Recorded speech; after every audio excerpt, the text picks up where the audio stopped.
How to fix Samsung phone stuck on charging screen. Hey everyone, welcome back to the channel. If you are new here, don't forget to hit the subscribe button and turn on the notification bell to not miss any updates. So if you're dealing with the Samsung phone stuck on the charging screen, you're in the right place. Let's get that fixed. First things first, if your phone is stuck on the charging display, try letting it charge for about 10 to 20 minutes. Sometimes it just needs a little time to wake up.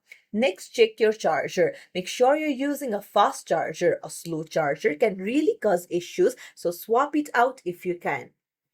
And then try restarting your phone. You just need to hold the power button for a long time. Next, you can try restarting your phone. Press and hold the power button until the Samsung logo appears. This can help if your phone is stuck. So, if you found this video helpful, please hit the like button and subscribe for more tips.